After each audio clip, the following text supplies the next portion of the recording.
아름다운 찬미를 들려주신 3040 집사님들, 장로님 감사드립니다.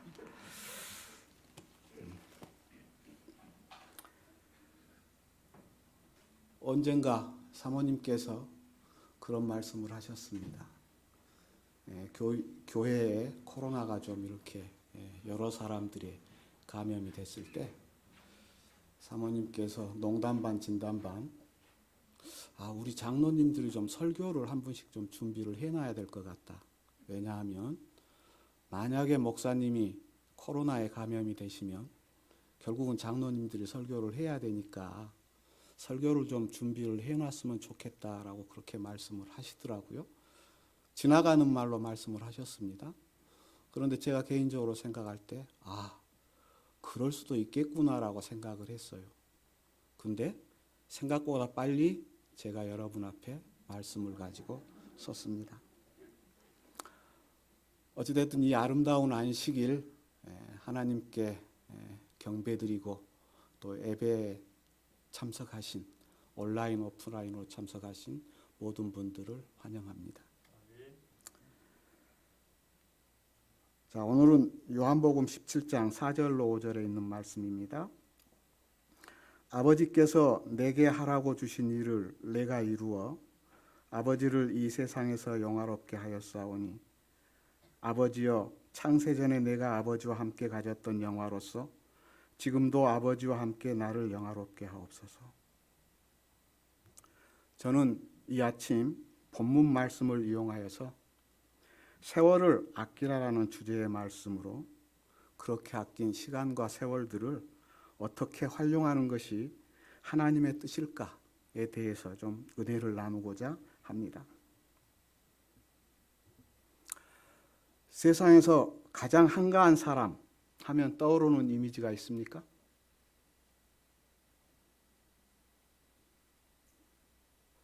전혀 감이 안 오신가요? 낚시꾼 하면 어떻게 생각이 되시나요? 자, 그렇다면 그 옆에서 구경하고 있는 구경꾼이 있다면 어떤 생각이 드십니까? 어쩌면 이 낚시꾼보다 더 한가한 사람이 아닐까? 이렇게 좀 생각을 해볼 수 있습니다. 사람들은 흔히 낚시꾼을 강태공이라고 부르고 합니다. 강태공. 모든 낚시꾼들이 스스로를 비유하여 이르는 말이기도 합니다. 그러나 사실 강태공은 중국의 춘추 전국 시대에 주나라의 정치가이고 정치가의 이름입니다. 그는 시대의 흐름을 잘 읽을 줄 알았고 때를 기다릴 줄 알았던 인물이자 그가 섬기는 주군을 가장 효과적으로 보좌했던 유능한 정치가이자 군사 지략가였습니다. 그렇기 때문에 강태공은 특정한 것을 설명하고자 하는 형용사적인 표현이 아닙니다. 기원전 11세기 주나라의 문왕과 한 낚시꾼과의 일화를 통해서 어떻게 강태공이라는 이름이 수천 년이 지난 오늘까지 낚시꾼들을 상징하는 대명사가 되었을까요? 때는 기원전 1046년입니다. 중국 주나라 시대의 황하강 물줄기를 따라서 이어진 위수라는 강가에서 백발을 한 노인네가 몇 년째 같은 자리에서 낚시를 하고 있었습니다. 그 백발의 노인은 매일같이 피라미 한 마리도 잡지 못한 채 똑같은 자리에서 낚싯대만을 들이울 뿐이었습니다. 그렇게 많은 사람들은 그 노인네를 이해하지 못했고 그의 행색을 보고 그를 무시했던 것입니다. 그러나 주나라의 성군으로 불렸던 문왕은 자신을 도와 나라를 다스릴 현명한 신하를 찾고 있었지만 쉽지가 않았습니다. 그러던 어느 날 주역팔계 점에 능통한 신하가 점괘를 보고 문왕에게 이렇게 간언하였습니다. 위수라는 강가에 백발의 노인 한 사람이 있는데 이분이 성인입니다. 한번 만나보시지요. 그러자 문왕은 그 신하가 정해준 날 모욕을 제기한 후에 많은 신하들을 데리고 위수강변으로 나아갔습니다. 문왕이 위수강변에 이르니 정말로 낚시를 하며 흘러가는 강물만 하염없이 바라보고 있는 백발의 노인네가 거기에 있었습니다. 그리고 그를 만나게 되었습니다.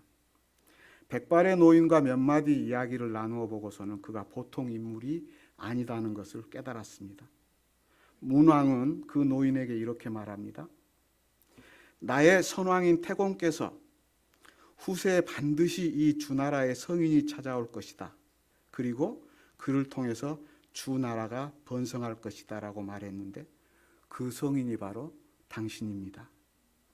그 백발 노인의 본 이름은 강시성을 가진 여상이라는 인물로 문왕은 백발 노인을 극진히 모신 후에 그를 태공망, 곧 선왕인 태공이 바라던 성인이라고 칭하였고 이후에 세상은 그를 강태공이라고 불리게 되었던 인물입니다. 나이 70의 문왕을 만나 은나라를 패하고 주나라를 세운 인물로서 후에 문왕의 제안으로 그의 스승이 되었던 사람입니다.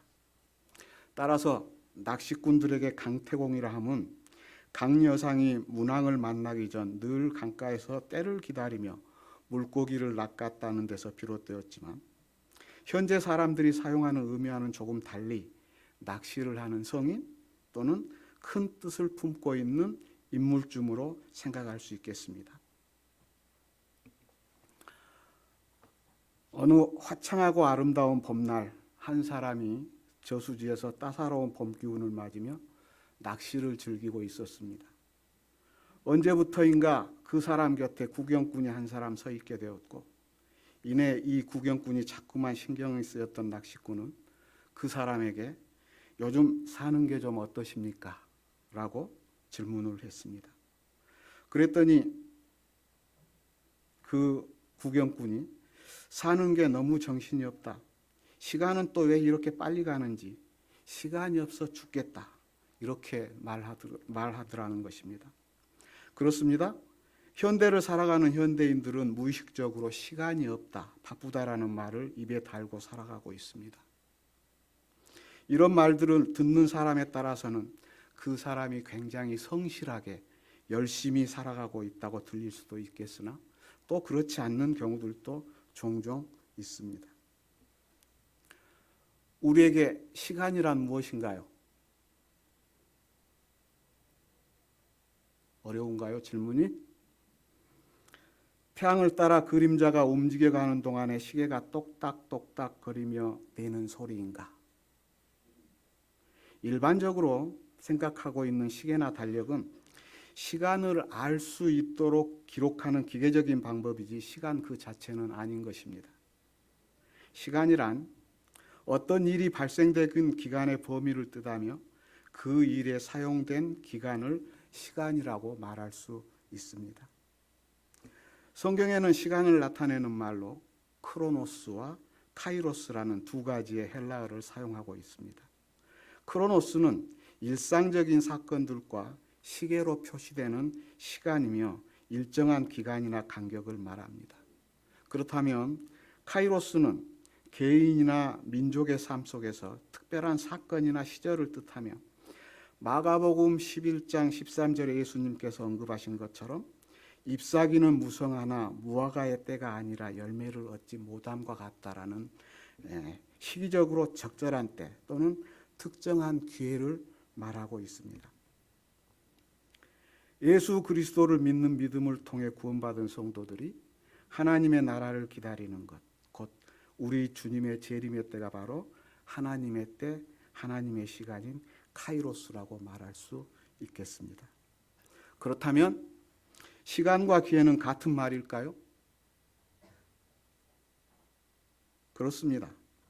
시간은 우리가 무엇인가를 지불하고 사야 하며 바꾸어야 하는 것이며 무엇인가를 아낌없이 투자해야 하는 값진 것입니다. 그렇기 때문에 하나님께서는 청지기에 관한 권면을 통해서 우리에게 주어진 시간은 반드시 셈되어져야 한다라고 말씀하고 계십니다. 사람들에게 있어서 서로 다른 점이 있다면 각자에게 주어진 시간들을 어떻게 사용하고 있느냐에 따라서 그 사람이 평가되어질 수 있기 때문일 것입니다. 사람들은 각자에게 주어진 기회를 어떻게 사용해야 할지 모를 때 바쁘다, 시간이 없다라는 말로 변명을 하는 것입니다. 사랑하는 우리 세울산교회 성도 여러분, 에베소 5장 16절에서 17절에는 세월을 아끼라 때가 악하니라. 그러므로 어리석은 자가 되지 말고 오직 주의 뜻이 무엇인가를 이해하라라고 기록되어 있음을 기억하게 되시기 바랍니다. 시간에는 세 가지의 특성이 있습니다. 첫째, 시간은 잃어버릴 수 있는 것입니다. 한번 잃어버린 시간은 다시 찾을 수가 없습니다. 인생에서 끝없이 공급되지 않는 제한적인 것들이 있습니다. 그 중에 하나가 바로 시간입니다. 시간을 아끼는 법을 배우시기 바랍니다. 오늘 나는 나의 시간을 어떻게 사용하고 있는지 생각해 보시기 바랍니다. 위의 본문에서는 때가 악함으로 시간을 아끼고 주의 뜻이 무엇인지 이해하라고 권면하고 있습니다. 만약 우리의 인생이 축구와 같은 스포츠 게임이라면 우리는 연장의 시간을 더 얻을 수 있을지 모릅니다. 그러나 우리의 인생과 우리의 신앙은 스포츠 게임이 아니기 때문에 우리에게 연장의 시간은 주어지지 않습니다. 그러므로 매일매일 성도님들이 인생에서 중요한 날이 되도록 노력하시고 자신을 발전시키고 자신의 인생의 보탬이 될 긍정적인 요소들을 더할 기회를 붙잡기 바랍니다. 우리가 이러한 삶을 살아갈 때 우리에게 축복이 되는 날들이 분명하게 있을 것입니다. 둘째로, 시간은 저장될 수 없으며 소모되는 것입니다. 현대과학이 아무리 발전한다 할지라도 시간을 저장하는 것은 불가능한 일입니다. 시간은 한정되어 있고 결코 충분하지 않습니다. 그러므로 우리는 좀 더 가치 있고 중요한 일에 우리의 시간을 써야 합니다. 우리에게 어떤 과업이나 프로젝트가 있다면 계획한 그 기간 동안에 그것을 실행하게 되시기를 바랍니다. 성공하는 사람들은 시간을 중요하게 여깁니다. 성공은 결단하는 사람을 기다리고 있습니다. 여러분들의 자투리 시간에 텔레비전이나 다른 것들을 보면서 의미 없는 시간을 보내지 마시기 바랍니다. 우리들이 관심을 가지고 지켜보고 있는 그것들에는 그것을 만드는 사람들이 그들의 목적을 위해서 그들이 가장 중요하게 생각하는 것들을 거기에 숨겨놓습니다. 어제는 지나갔을지라도 우리에게는 오늘이 있습니다. 오늘을 가치 있게 만들어 보시기 바랍니다. 어제는 바꿀 수 없을지라도 내일을 바꾸기 위해서 오늘 계획할 수는 있지 않겠습니까? 우리는 내일에 대한 무언가를 할 수 있으며 그렇게 하기 위해서 오늘 그것을 해야만 하는 것입니다. 그러므로 시간을 최대한 잘 활용하게 되시기를 바랍니다. 잘 기억하십시오. 우리에게는 연장의 시간이라는 것은 없습니다. 그러므로 지금 무엇을 하든지 처음 시작할 때 최선을 다해 최고로 잘하는 세울산교회 성도님들이 되시기를 주님의 이름으로 축원합니다. 셋째로, 시간은 머무를 수 없으며 회복이 불가능한 것입니다. 서양 속담에 시간은 머리만 있을 뿐 꼬리는 없다라는 말이 있습니다. 이 속담은 우리에게 다가오는 시간과 기회를 붙잡지 않는다면 이미 지나가 버린 시간과 기회는 꼬리가 없기 때문에 붙잡을 수 없다는 교훈을 우리에게 주기 위한 것이 아닌가 이렇게 생각을 해봅니다. 그래서 우리들은 우리가 성취한 일들을 돌아보면서 주어진 시간과 기회들에 걸맞지 않고 뭔가 부족하고 아쉬움을 느끼게 될 때가 있습니다. 그럴 때마다 우리는 예민한 양심이 우리의 마음을 무겁게 짓누릅니다. 또는 죄책감으로 좀 더 잘할 걸 그랬다라고 회한을 느끼게 되기도 하는 것입니다. 어쩌면 이런 시간에 대한 엄주감, 책임감 때문에 비롯되었을 것입니다. 시간을 지혜롭게 투자하시기 바랍니다. 기회의 순간을 잡게 되시기를 바랍니다. 사람들은 누구나 성공을 원합니다. 오늘 성도님들의 성공적인 삶과 성공적인 신앙생활을 위해서 바른 결정을 내리게 되시기를 바랍니다. 기다리거나 미루지 마시기 바랍니다. 성공적인 삶이라는 것은 그것에 대해서 예라고 적극적으로 답하는 사람들의 것이 될 것입니다. 또한 그것을 위해 계획하고 추구하며 취하는 사람들의 것이 될 것입니다. 생각에만 그치지 마시고 행동으로 실천하여 성공을 이루게 되는 세울산교회 성도님 모두가 되시기를 다시 한번 주님의 이름으로 축원드립니다. 1980년 후반기 우리 사회에 크게 히트했었고 나중에는 여러 가수들에 의해서 리바이벌 된 노래가 있습니다. 그 노래는 난 참 바보처럼 살았군요라는 노래입니다. 그 노래를 부른 가수는 어느 날 낙엽지는 소리에 갑자기 텅 빈 자신의 마음을 보게 되었고 저 떨어지는 낙엽처럼 그렇게 살아버린 자신의 인생을 참 바보처럼 살았다고 후회의 노래를 합니다. 그리고 그는 그렇게 흘러버린 세월을 찾을 수만 있다면 얼마나 좋을까 바람해 보기도 합니다. 회복이 불가능하고 다시 찾을 수 없는 시간이기에 그는 안타까움에 바보처럼 살았다는 말을 노래가 끝날 때까지 중얼거립니다. 우리들의 삶이 그저 평범할 것인가 아니면 보다 값어치가 있을 것인가를 결정하는 것도 바로 우리에게 주어진 시간이라는 기회일 것입니다. 우리 각자에게는 일주일에 168시간이라는 시간이 주어집니다. 우리가 좀 관대하게 잡아서 잠자고 쉬는데 하루에 8시간씩이면 일주일에 56시간을 소모합니다. 삼시세끼 가족과 식사하고 대화하는데 1시간씩 하루에 3번이면 일주일에 21시간이 소모가 됩니다. 직장에서 일하고 학생들은 공부하는데 하루에 8시간씩이면 일주일에 역시 56시간이 소모됩니다. 그래도 35시간이 우리에게 남습니다. 하루에 5시간씩입니다. 우리 각자가 결론적으로 이 시간을 관리하고 활용하는 데 있어서 이 시간을 어떻게 활용하느냐가 우리 삶의 질을 결정하는 중요한 요소라고 할 수 있습니다. 마태복음 25장에 기록된 달란트 비유에서는 우리가 생각해 보아야 될 점이 한 가지 있습니다. 각 종들이 가지고 있었던 개인적인 역량과 맡겨진 달란트의 양의 차이에 대한 책임보다는 어쩌면 더 중요한 그들에게 동일하게 주어진 시간들을 어떻게 계획적으로 성실하게 활용했느냐에 대한 하나님의 채점 기준에 따른 책임이 있다는 것이 이 비유를 통해서 우리에게 주고자 하는 교훈에 더 가까울 것이라고 생각을 합니다. 이 세상 모든 사람들은 다 똑같지 않습니다. 다 다릅니다. 능력치가 다르고 힘이 다르고 지식이 다르고 재능이 다르며 은사가 다릅니다. 어떤 사람은 태어나면서부터 장애를 가지고 태어나기도 합니다. 어떤 이는 좋은 가정과 환경에서 또 어떤 이는 불우한 환경에서 태어나 자라기도 합니다.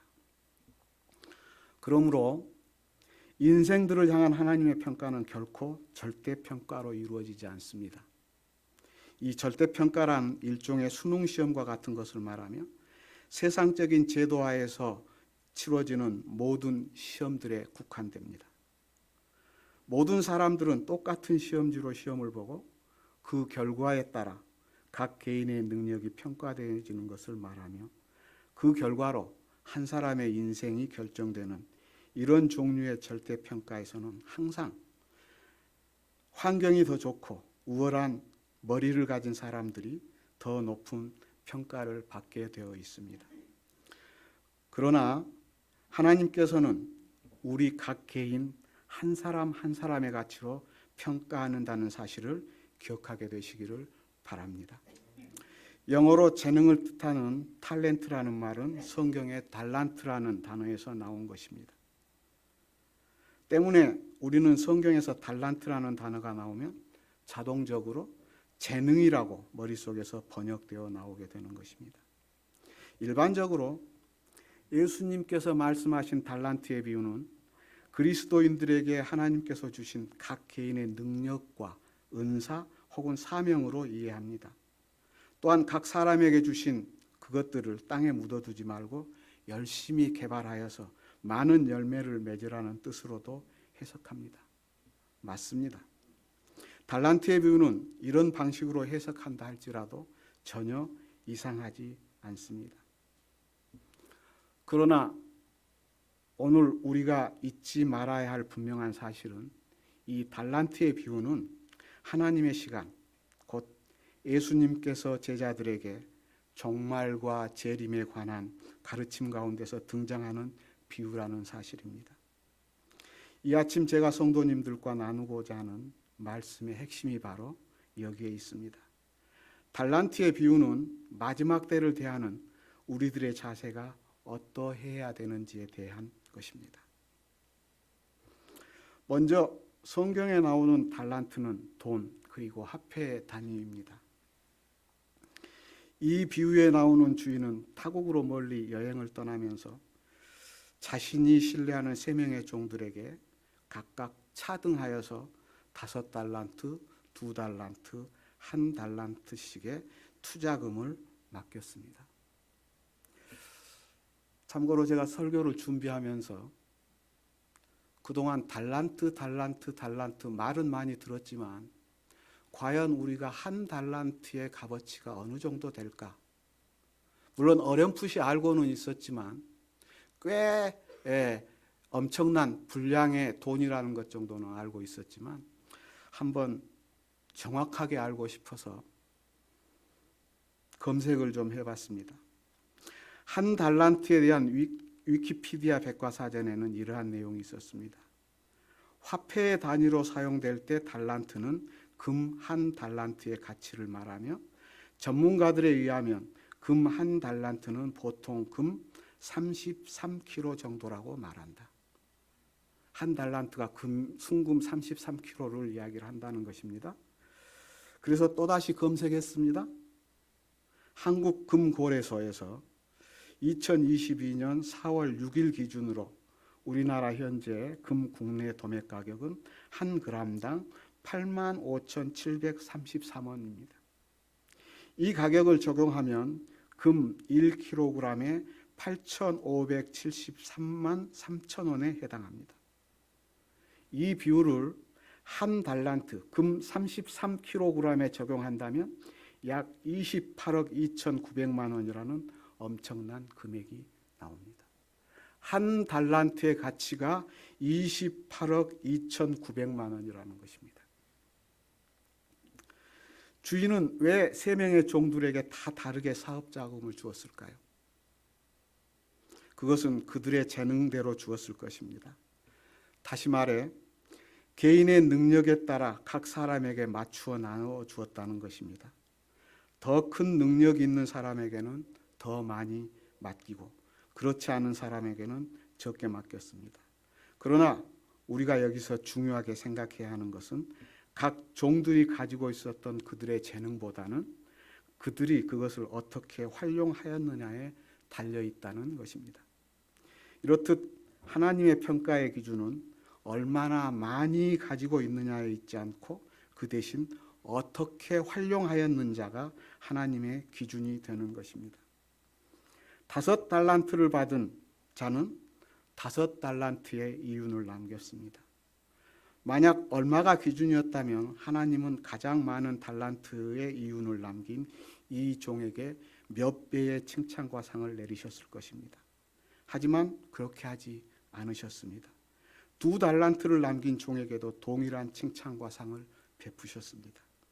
그 이유는 능력이 달랐고 자본금이 달랐기 때문이 아니었습니다. 하나님의 자녀를 향한 그분의 채점 기준은 얼마나가 아니라 어떻게 있었던 것입니다.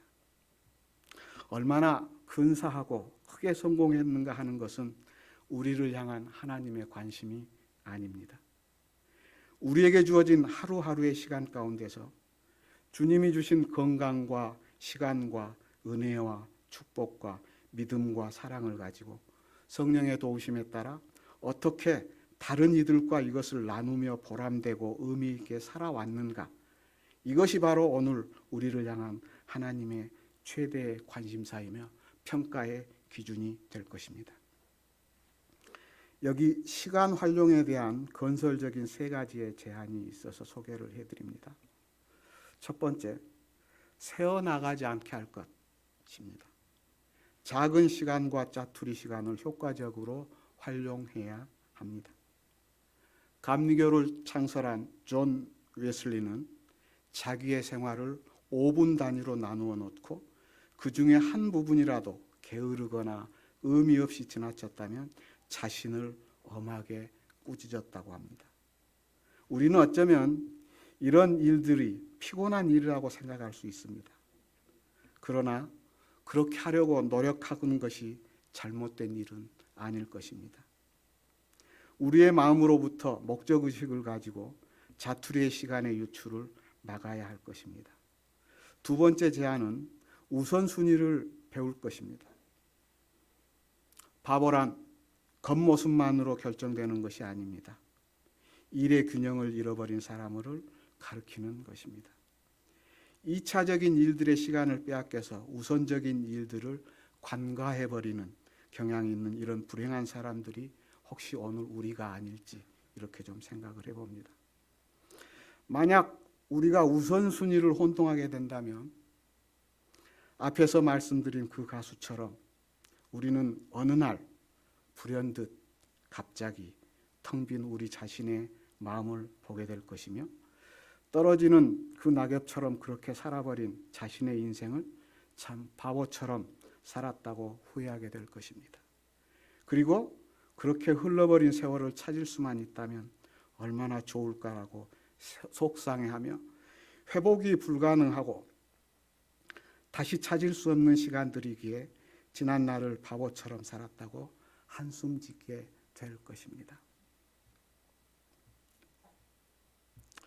그러나 예수님께서는 무엇이 우리 삶 속에서 우선순위가 되어야 할 것인가에 대해서 마태복음 13장 44절 46절에 천국에 대한 비유를 말씀하시면서 좋은 진주를 구하는 장사의 비유를 통해서 탁월한 가치가 있는 진주를 얻기 위해서는 보다 열등한 것들을 과감하게 버릴 수 있어야 한다고 말씀하고 계십니다.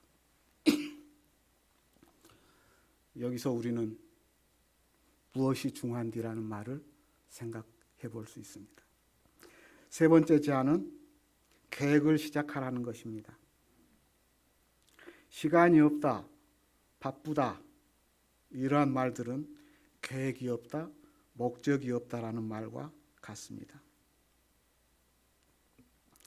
미국의 기독교 교육자 존 모트는 하루의 반은 언어를 위해 사용했으며 나머지 12시간은 앞으로 올 날들을 위해서 계획을 짜는 데 사용했다고 합니다. 어떻게 하면 오늘을 잘 계획하고 내일을 설계할 수 있을까요? 예수님께서는 그분의 공생의 기간 동안에 사용하신 시간들을 위험 있고 신중하며 서두르지 않으시며 많은 요구와 필요들에 효과적으로 사용하셨습니다. 예수님께서는 제자들의 물음에 자기의 때가 아직 이르지 않았다고 말씀하신 적이 있습니다. 이 말씀에서 나타나는 의미는 그분의 생애 전반에 걸쳐서 하나님의 카이로스 속에서 그분의 목적이 정확하게 계획되어져 있고 진행되어 가고 있음을 의미하고 있다고 볼 수 있습니다. 하나님의 시간 속에서 일하시는 예수님은 정하신 일을 정하신 시간 안에서 완벽하게 이루시며 그 중에 하지 말아야 할 주저함 때문에 망쳐버린 일이나 또 시간이 부족하여서 불완전하게 끝내는 일은 결코 없으셨습니다. 하루 24시간 동안을 통해서 하나님의 뜻을 성취하는 일에 충분한 시간을 가지셨으며 비록 여유롭게 식사하실 만한 시간적 여유는 언제나 가지고 있지 아니하였지만 하나님께서 하도록 분부한 계획하신 일은 완벽하게 이루셨습니다. 그분을 시기하며 모함하려는 원수들과 대결이나 또 위험에 직면하면서까지도 용기를 가지고 즐거움과 기쁨으로 하나님께 영광이 되게 하셨습니다. 사랑하는 세울산교회 성도 여러분, 오늘 본문 말씀에서 아버지께서 내게 하라고 주신 일을 내가 이루어 아버지를 세상에서 영화롭게 하였사오니라는 예수님의 고백처럼 오늘 우리들도 부족하지만 예수 그리스도의 생애를 본받음으로 세상에서 하나님을 영화롭게 하는 그 일을 따라 행해야 하지 않겠습니까? 세월을 아껴서 오직 주의 뜻이 무엇인지를 이해하는 세울산교회 성도 모두가 되시기를 주님의 이름으로 축원합니다. 하나님께서는 영생을 얻지 못하고 버려질지 모를 인간들을 새롭게 하는 사업을 진행하고 계십니다. 따라서 교회는 2022년도에 많은 것들을 계획하고 준비하고 있습니다. 특히 돌아오는 4월 25일부터 30일까지 전반기 전도 축제를 해독이 답이라는 슬로건으로 계획하고 준비하고 있습니다.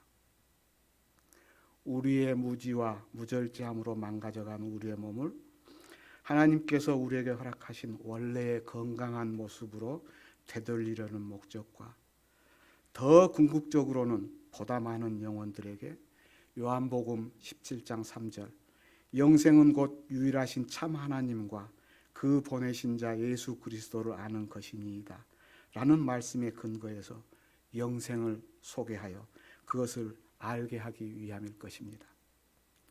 때를 얻든지 못 얻든지 우리의 사명은 분명합니다. 교회가 계획하고 준비한 전도 축제를 위해서 성도님들의 많은 기도와 관심 그리고 성도님들의 삶 속에서 하나님의 사업을 위해 아껴놓았던 그 시간들을 적극 활용하셔서 더 많은 영혼들로 인해 하나님을 영화롭게 하는 그 일에 적극 동참해 주시기를 당부드리며 육체적인 건강뿐 아니라 영적으로도 말씀으로 인한 디톡스를 통해서 건강한 신앙인으로 거듭나는 우리 세울산 모든 공동체의 성도님들이 되시기를 바라며 특별히 이번 건강 세미나에 참여하는 모든 분들이 되시기를 주님의 이름으로 축원하며 말씀을 마치겠습니다. 오늘도 우리 모두에게 행복한 안식일 되시기 바랍니다. 감사합니다.